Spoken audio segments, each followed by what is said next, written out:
Bom dia, meu amigo, bom dia, minha amiga, bom dia, campeã, tudo bem? Estamos começando mais um programa Edificar, aqui pela Bandeirantes de Televisão. E no programa de hoje, no Edificar Entrevista, nós vamos bater um papo legal, muito bom, com uma pessoa do bem. É bom estar do lado de quem é do bem, é bom estar do lado de quem tem caráter. E falar de caráter, o camarada sendo político, tá meio complicado hoje em dia.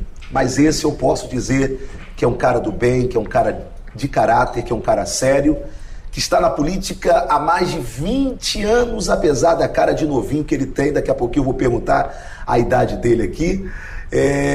E hoje o nosso papo é com o atual secretário da cidade do Rio de Janeiro, secretário de governo da Prefeitura do Rio de Janeiro, Índio da Costa. Índio, tudo bem, meu irmãozão? Tudo ótimo, prazer muito grande estar aqui com você. Prazer imenso estar aqui com você também. Então, Edificar hoje conversa com o nosso querido deputado federal e secretário de governo da cidade do Rio de Janeiro, Índio da Costa. Daqui a pouquinho nós estaremos de volta.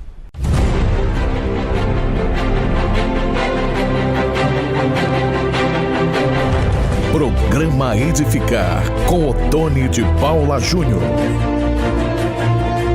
Muito bem, estamos de volta com o Índio da Costa, deputado federal, secretário de Urbanismo, Infraestrutura e Habitação, e que também concorreu à Prefeitura do Rio de Janeiro nas últimas eleições e hoje faz parte do governo Marcelo Crivella, que está tentando impulsionar a cidade para novos dias e dias melhores. Índio, eu começo lhe perguntando o seguinte: você faz parte da política há mais de 20 anos.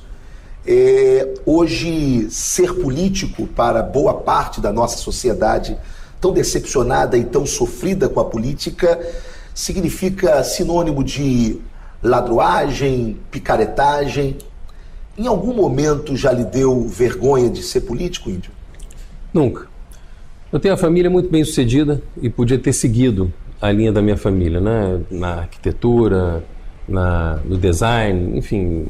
E eu escolhi um outro caminho, né? Eu sou advogado, me pós-graduei em políticas públicas, depois fiz mestrado em gestão pública, comecei a pós foi no UFRJ, depois o mestrado na FGV. Eu tive que interromper o mestrado para assumir a Secretaria de Administração da Prefeitura do Rio de Janeiro, que os dois me tomavam o dia inteiro, e eu fiz isso com muito prazer. O resultado foi excepcional no final.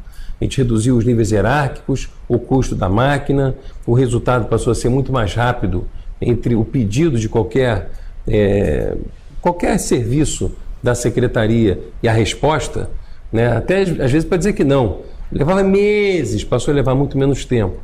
Desburocratizar é fundamental para melhorar o Brasil e para melhorar a política. Então, eu não tenho vergonha nenhuma de ser político. O que eu tenho vergonha é da forma como algumas pessoas fazem política.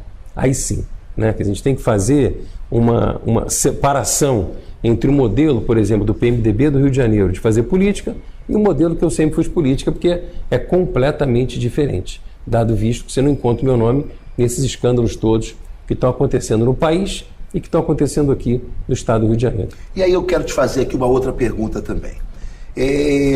Como manter o nome limpo após 20 anos de vida pública no meio de um sistema corrompido e corrupto que já era quase institucional, era institucionalizado aqui no país? Índio passa diante disso tudo limpo. Tem segredo, Índio? Olha, eu fui relator da lei do Ficha Limpa, uma lei que dificilmente ia passar pelo Congresso Nacional se não fosse um grande apoio popular. Eu apresentei essa legislação em 2007, logo no primeiro período do meu mandato de deputado federal.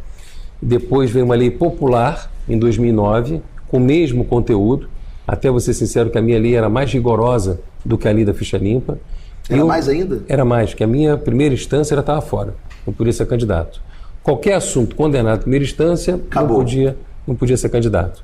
Porque muitas pessoas entravam para a política para se proteger de um crime que já tinham cometido. Então, essa que é a beleza da Ficha Limpa.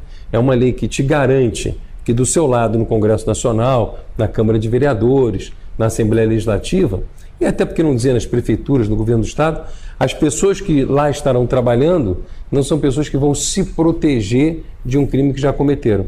Você pegar a cena de hoje é muito, assim, esdrúxula, né? Tem muita gente no poder hoje que no dia que sair daquela cadeira pode ser presa. Então você imagina como é que não deve estar como é que deve ser o dia a dia dessas pessoas. Você fazer, ter sua atividade diária, mas assim, mas se eu deixar esse cargo, essa função, eu posso vir a ser preso. E a lei da ficha limpa, ela acabava com isso. Ela acaba ao longo do tempo, que se você está condenado, você não pode ser candidato. Pronto, então ninguém mais passou a ter mandato para se proteger de um crime já cometido. E, em primeira instância, isso seria então muito mais amplo. O Lula, por exemplo, hoje já estaria inelegível, né, por conta da condição dele em primeira instância. Outros vão depender da segunda instância. Aliás, hoje todos dependem de segunda instância, né? Que não é verdadeiramente segunda instância, é o grau colegiado. Sim. Então, se você tem 2, 3 juízes, ou desembargadores, ou ministros tomando uma determinada decisão, aí você inviabiliza a pessoa prosseguir na política. E eu entendi o argumento na época de quem dizia que tinha que ser só na segunda instância, por uma única razão: você podia judicializar a política a tal ponto que qualquer juiz tiraria o adversário do jogo, sim, daquele sim, político que ele gostaria de eleger. Então se entregava na mão do juiz a condenação qualquer em primeira instância. A partir dali, a segunda instância, que não seria necessária, o sujeito já estaria então inelegível. Então eu entendi que você ia judicializar demais o processo eleitoral. Agora, a sua radicalização eu vejo como alguém que estava querendo tanto limpar o sistema, que disse, não, é primeira instância e vamos embora resolver isso aqui. É que nem a história da segurança. Como é que o problema que todo mundo hoje discute, debate, está parecendo segurança virou futebol, né? Todo mundo entende, todo mundo especializado no assunto. Você tem que dar todo o apoio social para as pessoas, todo o apoio social. Disputar para valer com o crime, com o narcotráfico, disputar com a milícia, o tempo daquele jovem, para ele trabalhar uma atividade que seja boa para ele se formar, para ele estudar. Você poder oferecer para ele uma renda por um prazo fixo enquanto ele se qualifica, enquanto ele se prepara para o mercado de trabalho. E aí depois se abre a oportunidade dele trabalhar, para ele ter renda, não necessariamente carteira assinada, mas tem muito empreendedor, né? E você tem que abrir oportunidade para essas pessoas. Agora é o seguinte, pegou em arma, foi assaltar alguém, aí tem que ser tratado pela polícia e como bandido. Não tem jeito. Não dá para ter um discurso que você diga, olha, vamos recuperar, vamos evitar, claro, e vamos recuperar aquele que já foi condenado. Mas ele tem que ser condenado. Não tem jeito. Ele foi pego com uma arma, com um fuzil. Crianças de 10, 12, 13, 14 anos de idade, carregando o fuzil. Fuzil é arma de ataque. Fuzil não é arma de defesa. Então tem alguém andando com um fuzil no meio da rua, não é possível que essa pessoa não tenha que pagar por isso que ela está fazendo. Pessoas assaltando banca de jornal, com metralhadora, com granada. Não faz nenhum sentido, gente. Onde é que a gente está? Eu estou trazendo um grupo de Israel para nos ajudar e fazer um plano de segurança para o Rio de Janeiro que leve em consideração tudo aquilo que é fundamental. Tecnologia, gestão da polícia, toda a parte de investigação, a base toda da segurança em Israel, que é um país conflitado, é com inteligência. Não adianta, a força bruta, ela talvez seja necessário em última instância, mas tem que ter inteligência antes. Quando você vai fazer uma incursão em alguma comunidade que é difícil de andar lá dentro, antes de entrar, você tem que saber quem você quer pegar, aonde aquela pessoa está, e aí você vai focado, você prende aquela pessoa. Do jeito que é hoje, é muito mais para imprensa, para mídia. O exército vai, o exército vem, o exército vai, o exército vem. A polícia entra e sai das comunidades. E nada muda. De 82 para cá mudou muito pouco. Há muito tempo que eu não vejo ninguém falando com tanta propriedade sobre a segurança pública, como é o seu caso, até porque você tem se especializado nesse tema ao longo dos anos, mas sem que antes falasse sobre oportunidade. Eu achei muito interessante, porque sem essa visão de oportunidade para aquele jovem que não se envolveu ainda com a criminalidade. E outra coisa, a frase que você falou, ela é muito pertinente para esse momento. E eu achei fantástica. Temos que disputar com o tráfico. Claro. Ou seja, o tráfico dá oportunidade para esse jovem e o Estado não está dando oportunidade para esse jovem. É isso mesmo? É que a oportunidade que o tráfico dá e que a milícia dá é de renda, né? Mas a atividade é criminosa. Sim. Então você tem que dar um outro tipo de oportunidade, qualificação profissional e mercado de trabalho. Emprego, né? Renda. Né? Além do emprego, renda. Sim. Porque você pode ter, e Bogotá, enfim, a turma toda na Colômbia fez e funcionou lá. Você dá um recurso financeiro durante o período em que os jovens se qualificam. A partir da qualificação dele, você pode entrar com microcrédito, financiando a ideia dele, para ele levar adiante. E o recurso que a gente está dando para ele não é a fundo perdido, não. Ou ele paga em forma de trabalho de volta para o Estado, ou ele paga de volta em dinheiro. Tranquilo, ao longo do tempo. Mas é para ter o compromisso com o que ele está fazendo. E aí, na medida em que ele paga de volta, você tem um fundo que é retroalimentado e você vai ajudar mais pessoas. Você está disputando esses jovens com atividade legal no crime. Ou seja, você está passando longe do assistencialismo, né? Claro. O assistencialismo não funciona. Você tem que assistir em momentos de crise cruciais. Né? O que você tem que ajudar é desenvolver a juventude. Agora, não tem outro jeito de continuar morando no Rio, porque aqui todas as políticas públicas, como em qualquer lugar do mundo, elas dependem de uma principal, que é da segurança. Sem segurança não tem saúde, não tem educação, não tem transporte, ou melhor, tem com baixa qualidade. Você pega aqui o exemplo. Agora com a história da Rocinha ficou bem claro isso. Todos os postos de saúde fecharam, todas as escolas fecharam, todas as creches fecharam. Os ônibus escolares não podiam circular pela comunidade e levar os alunos para dentro da sala de aula quando as escolas foram reabertas. Bom, estou dando um exemplo, agora infelizmente acontece no nosso estado todos os dias. Na Baixada Fluminense, isso é uma brincadeira. Todo dia. São Gonçalo, todo dia. Então, tem que ter uma política séria, permanente. De 82 para cá, o Brizola dizia que ele achava que a polícia era um braço armado da elite, da burguesia. Então, que o caminho era a educação. Ele estava certo que a educação era importante, mas a polícia tinha que continuar agindo. Ele acabou com a Secretaria de Segurança Pública. Depois entrou o Moreira. Mas tem que construir presídio. Ele estava certo, mas não era só presídio. Bangu 1, 2, tem que estar no Bangu 9 e não resolveu o problema. Embora seja fundamental você ter presídio. Aí volta o Brizola, depois você tem Nilo Batista e na sequência entra o Marcelo Alencar. Aí o Marcelo Alencar, prêmio por bravura. Então basicamente era recurso para o policial que fosse, digamos, tivesse feito algo importante em defesa da segurança pública. Mas acontece que eles começaram a premiar por pessoas mortas. Isso. Então virou uma matança no Rio de Janeiro que também não fazia nenhum sentido. Aí sai do Marcelo Alencar, entra Garotinho. Garotinho faz 3 coisas importantes. Casa de custódia, ele faz a delegacia legal e ele tenta construir uma nova polícia. Só que, na verdade, aquilo era um projeto de marketing. Tanto que quando entra a mulher dele, governadora, ele vira secretário de Segurança Pública e começa a fazer política com segurança. Manda soltar ou manda prender, de acordo com o interesse político eleitoral do grupo dele. Aí depois sai a Rosinha e entra o Cabral. Aí ele faz um projeto importante, retomar os territórios. Só que em vez de se retomar, ele resolve ocupar. E aí não tinha dinheiro, não era um modelo replicável. Muitas pessoas para poucas comunidades e o Estado inteiro ficou desguarnecido de policial, ficou desguarnecido de segurança. Tem muitas outras coisas além da polícia, mas você não faz segurança pública sem uma polícia bem paga, motivada, capacitada, treinada, com instrumentos tecnológicos hoje em favor do trabalho dela, que hoje tem muitos pelo mundo. Os israelenses são especialistas nisso, os espanhóis também, os americanos também, e aonde você vê modelos funcionando no México, na Colômbia, na China, enfim, por mundo afora, tem muita tecnologia que ajuda a simplificar e a baratear o trabalho. A importância da tecnologia é, além da precisão do dado, ele ficar muito mais barato.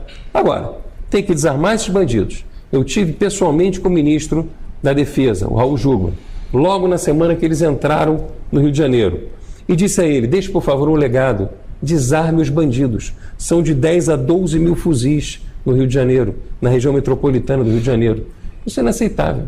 Tem fuzil já no interior, no sul fluminense, no norte fluminense, no noroeste fluminense. Fuzil, gente. Isso é arma de guerra, de alta precisão. Desarmar. Cortar lucro do tráfico. Cortar lucro da milícia. Dá o título de propriedade para os imóveis que eles foram tomando da população ao longo dos anos, dá de volta para a população no título de propriedade para quem mora, e não para o chefe do tráfico ou da milícia, que tem milhares de apartamentos, tem milhares de casas nessas comunidades. Então, dar prejuízo para essa turma, porque tem que lembrar, o crime é uma atividade lucrativa, por isso existe. Se passar a prejuízo, pode ter certeza que você vai desmotivar os bandidos e eles vão querer mudar de atividade. Mas não é só mais o tráfico de drogas, não é só mais o gás, não é só mais o percentual sobre transporte irregular, não é mais só o gatunete. Você tem um conjunto, toda atividade econômica dentro das comunidades hoje, ou o tráfico ou a milícia tem um percentual do dinheiro que circula lá dentro. Isso é tão nítido e dá tanto dinheiro que eles resolveram, então, dominar o que a gente tem que retomar, que são os territórios.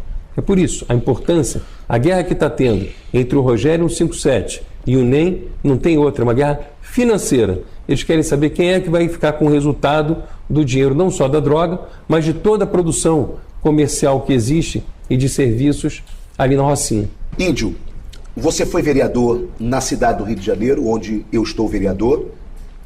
E o tempo que você foi vereador lá, que obviamente não é o meu tempo, eu estou no meu primeiro mandato, você fez um mandato muito interessante que ainda reverbera lá na Câmara, quer para os seus aliados ou quer para os seus inimigos políticos, opositores.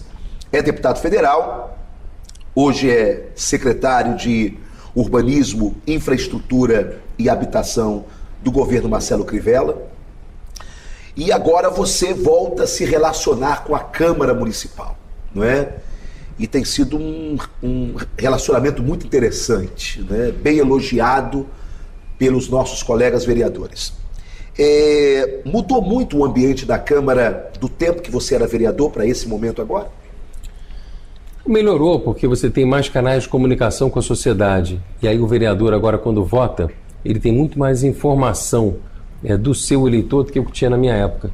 Porque na minha época, quando eu fui vereador, 97, 8, 9, enfim, foi até 2006, como vereador eu tinha muita dificuldade de ouvir as pessoas, eu tinha que ir aos locais, me reunir fisicamente. Hoje em dia é muito mais fácil. Você tem o seu Facebook, o Twitter, o Instagram, você se relaciona, tem e-mail, tem... Hoje em dia todo mundo tem um telefone se comunicando, se relacionando. Então, a Câmara com isso, ela deu um passo, na minha opinião, para cima, de qualidade, e tem sido muito fácil. Você acha que com isso ela fica obrigatoriamente mais sensível ao que aponta que a população espera dela? Com certeza. E essa é a função do vereador. Isso. O vereador é o canal mais próximo. Eu tive muito prazer em ser vereador. O vereador é a ponta mais próxima do dia a dia da sociedade. Você sente a dor das pessoas, isso, as angústias das pessoas, os dramas das pessoas, também as alegrias das pessoas.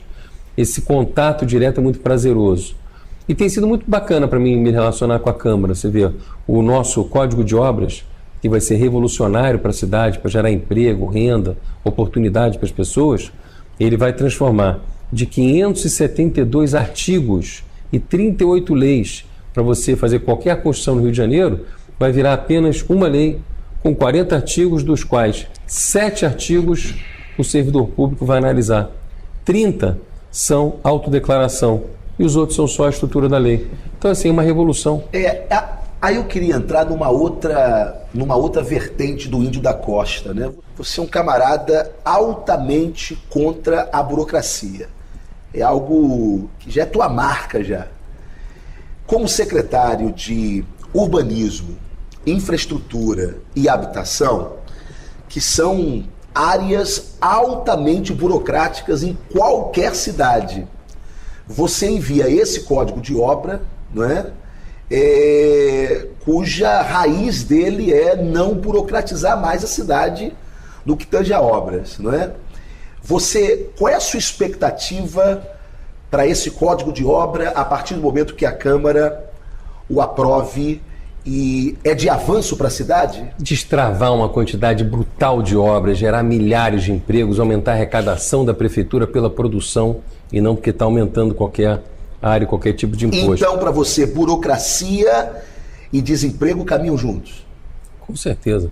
Burocracia é o melhor caminho para o fracasso, em qualquer área. na área social, na área econômica, na área administrativa, enfim. Quando a gente fala em burocracia, na realidade, não no termo clássico do que significa burocracia. Tá.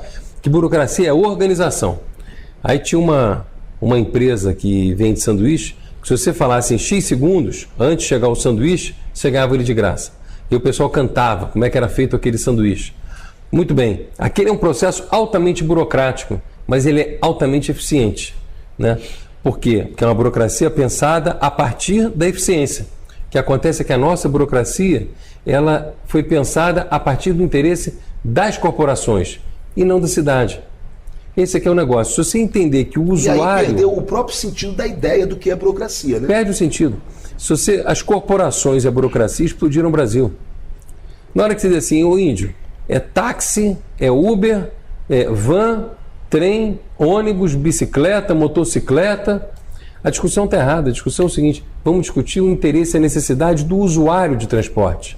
E aí, se ele quiser a cavalo, a pé, de bicicleta, aí é uma outra... Aí é a decisão dele. O que nos cabe é oferecer a liberdade para que o carioca, o fluminense, possa escolher, o brasileiro, escolher o seu melhor transporte para ele chegar onde ele deseja. Em relação a qualquer assunto, você pode replicar o mesmo conceito. Eu fui secretário de administração aqui na prefeitura durante 5 anos. Eu parti de 17 níveis hierárquicos, fiquei com 3. Tinha 1.200 servidores, fiquei com 500. Os outros 700 foram trabalhar na ponta da cidade para evitar novo concurso público. A máquina está inchada porque você não reaproveita a mão de obra qualificada que a máquina tem, que a prefeitura tem, ou o Estado, ou o próprio governo federal, e você faz mais concurso. Então, no final, muita gente que, embora a sociedade diga, tem muito privilégio e tal, tem muito servidor que ganha muito abaixo do que o mercado paga lá fora. Sim. Tem muita gente trabalhando numa determinada área que podia ter muito menos.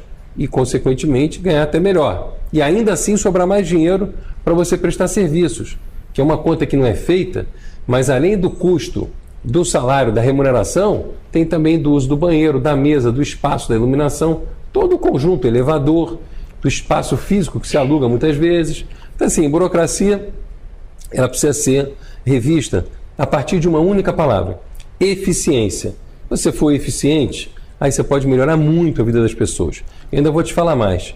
Com a prefeitura, o Estado, o governo federal eficiente, é capaz de você poder cobrar muito menos imposto do que o que se cobra hoje e gerar serviços de muito maior qualidade também do que se oferece hoje. E acho que a grande irritação, voltando à sua primeira pergunta, da irritação da sociedade com os políticos, ela tem razão. E a razão é simples. Paga-se muito e você tem pouco resultado de volta. A qualidade dos serviços, ela é muito aquém do recurso que a gente paga. Mas por quê? Porque as corporações foram tomando conta, foram ocupando os espaços, a máquina pública ficou muito cara, a legislação trava o desenvolvimento, a legislação trava o empreendedor, a legislação trava o investidor, mas não é o investidor aquele cara que tem muito dinheiro, que vai botar muito dinheiro só, não. Esse também. Mas é aquele pequeno investidor que quer abrir sua pequena empresa, que ele quer empreender, que ele quer desenvolver e que ele não consegue. A burocracia é enorme. Índio, quando você assumiu a Secretaria de Urbanismo, Infraestrutura e Habitação, a imprensa lhe chamou de supersecretário, né? Você teve esse apelido porque você está com uma pasta muito importante. Como é que é ser um supersecretário? Vamos aqui usar essa linguagem da imprensa, que eu sei que não é o caso.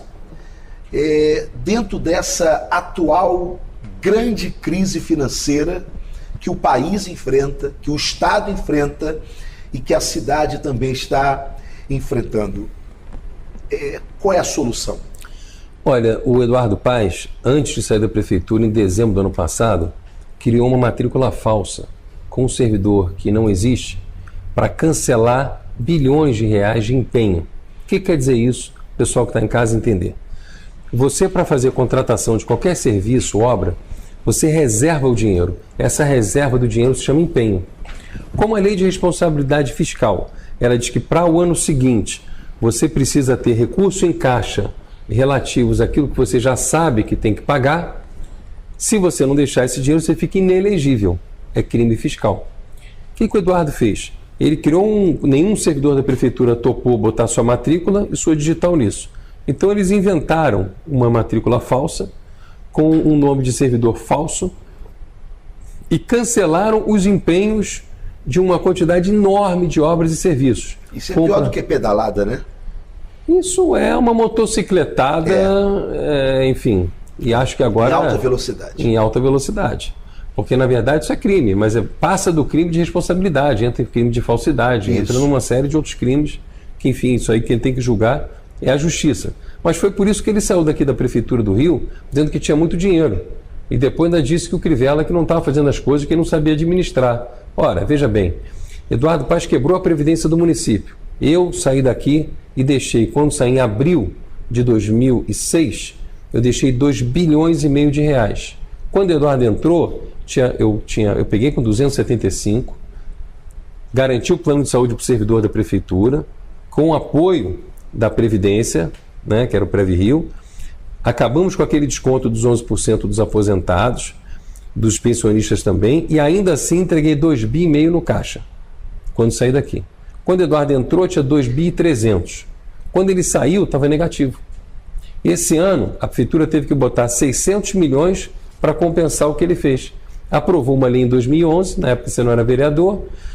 Essa lei autorizou pegar os recursos da Previdência para usar em outras áreas. Horrível. E aí ele dizia que ia usar em saúde e educação, quando que, na verdade, esse dinheiro, ele deixou de ser colocado, os repasses do Poder Executivo, que é o percentual obrigatório dele por lei, de botar na Previdência, e esse dinheiro foi indo para a obra das Olimpíadas.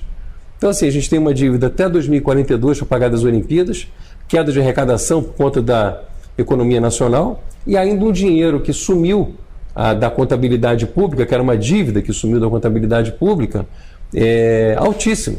Então, assim, administrar nessas condições é um desafio, eu adoro o desafio, então também tenho que ser sincero que para mim é prazeroso ter que lidar com a escassez, e acho que daí vem as grandes ideias, daí vem os grandes movimentos. Naquela época que eu falei na Secretaria de Administração, a minha economia foi de 300 milhões de reais por ano, só com as reduções que a gente fez.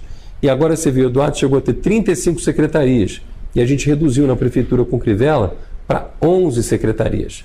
É uma diferença de visão, de uma máquina inchada para atender aqui, atender ali, aos políticos, e uma outra que diz, não, vamos atender os políticos com um serviço para a população, e não com cargo e comissão de secretaria A, secretaria B, que é o que inclusive irrita muito aí a sociedade brasileira, com toda a razão, porque aí muitas vezes a secretaria deixa de estar fazendo um serviço para a sociedade e passa a fazer um serviço para o político. Aí quando vai um político adversário naquela secretaria, não pode ser atendido aquele grupo ligado àquele vereador ou àquele deputado, porque é de uma outra corrente política. Não faz sentido nenhum isso. Planos para o futuro. Eu estou falando do seu futuro político. Ouço dizer, por todos os ventos, né, de que eu estou diante de um pré-candidato ao governo do estado do Rio de Janeiro. Isto é uma realidade? Isso pode vir a ser uma realidade? A gente sabe que o próximo governador desse estado, antes de mais nada, precisa ser um grande gestor. Precisa ter provado à sociedade que sabe gerir. Índio pode ser esse nome? Olha, eu acho que o próximo governador ele vai ter que ter uma experiência de gestão grande, mas uma experiência política também enorme. Porque você vai ter que lidar com uma máquina que foi carcomida, tomada pelo crime, simbolizado pelo PMDB e uma série de pessoas que estão hoje na cadeia, e você vai ter que mudar a cultura do Estado, né? A cultura do servidor que está desmotivado, a cultura dos órgãos de controle, a cultura dos próprios políticos que lidam com o governo do Estado, portanto, a Assembleia Legislativa. Vai ter que ser um pacto de redenção mesmo, para melhorar a segurança pública, voltar com uma proposta efetiva de desenvolvimento econômico para o Estado, para gerar emprego, renda, dar oportunidade às pessoas. E você vai ter que costurar, inclusive, isso com o Poder Judiciário, com o Legislativo, com os órgãos de controle, como um todo. Né? Não vai ser uma atividade isolada de ninguém. Eu sou, sim, pré-candidato a governador do Estado, quero muito governar o Estado do Rio de Janeiro por uma única razão. Eu sou apaixonado por desafio, resolver problemas, e eu adoro ter que lidar com a escassez. E o governo do Estado não tem recurso para nada. Eu já tenho um projeto de como aumentar a arrecadação sem precisar aumentar o imposto. Ao contrário, é possível baixar determinados impostos e ainda assim aumentar a arrecadação do Estado. Então acho que o momento é propício, Também em matéria de segurança pública, ninguém, desde o Brizola para cá, propôs um projeto completo de segurança pública. Eu estou com o apoio dos israelenses, pessoal que está na Colômbia, dos Estados Unidos, Espanha, enfim, eu estou viajando o mundo e me relacionando com cidades, estados que passaram pelo problema que a gente passa hoje e que conseguiram reverter. Entender como que aconteceu é fundamental para poder aplicar aqui no Rio de Janeiro.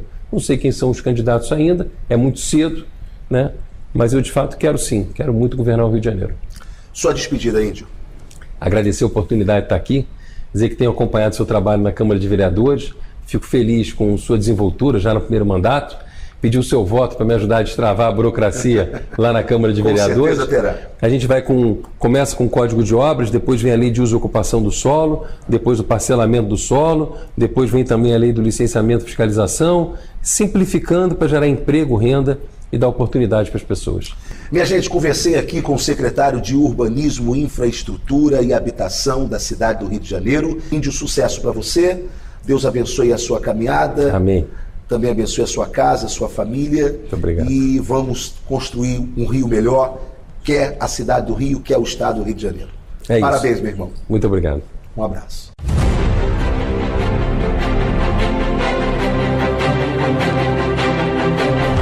Programa Edificar, com Otônio de Paula Júnior.